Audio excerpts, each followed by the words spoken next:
به به به به، خیلی دستا داره قشنگتر میشه.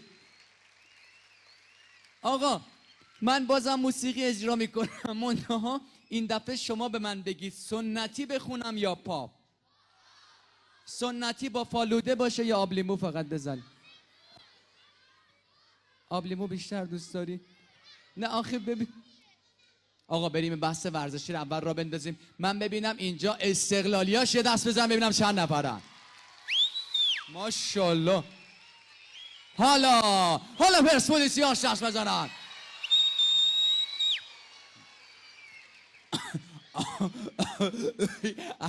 آقا حالا هیچکی دست نزنه.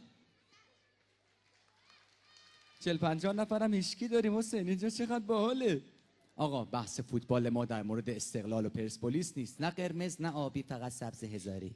عشق است. ورزشگاه آزادی 120,000 نفر اومدن ایران عربستان.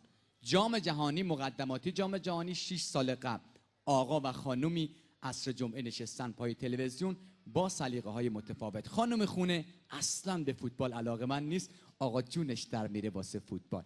لذا تا فوتبال شروع شد خانم کنترل برداشت با عصبانیت. باز این فوتبال لعنتی شروع شد، ایش زرتی زد با کنترل. برنامه آموزش آشپزی رو انداخت وسط پخش مستقیم فوتبال. آقای خونه رو داری دیوونه فوتبال پای تلویزیون دراز کشیده بود دمرو با یه پاکت تخمه 7 کیلویی، همچینم هیجان زده. یهو دید کانال عوض شد. خانم چیکار میکنی؟ فوتبال داریم نگاه میکنی. جر و بحث و درگیری، لج و لجبازی. کنترل تلویزیون یه طرفش آقا بکش یه طرفش خانم بکش، اما در نهایت آقا حریف خانم نشد کنترل ازش بگیره. چرا که امروز روز خانوما زورشون از آرنولدم بیشتر شده.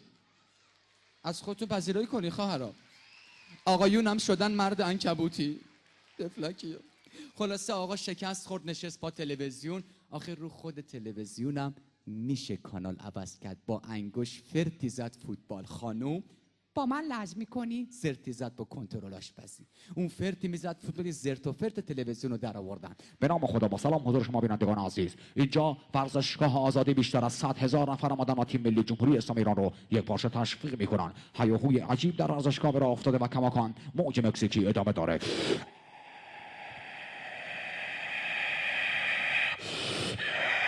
در قسمتی از ورزشگاه عزیزانمون از خطه جنوب کشور بندرنشینان عزیز با ساز دمام آمدن و تیم ملی رو تشویق میکنن. این طبل گنده ها هست که بندریا میارن تو ورزشگاه با این سنج آهنیا به هم میکوبن. لحظات شما رو دعوت میکنم به شنیدن صدای ساز دمام توسط بندری های جنوب کشور.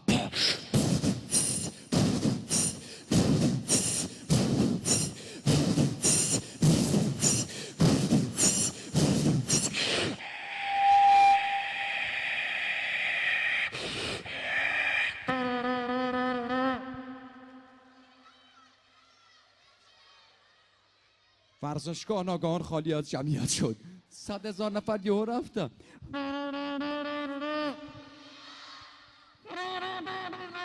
نه حسین خدا شفاعت بده. یعنی من طلب سلامتی هم برای رفیقم میکنم.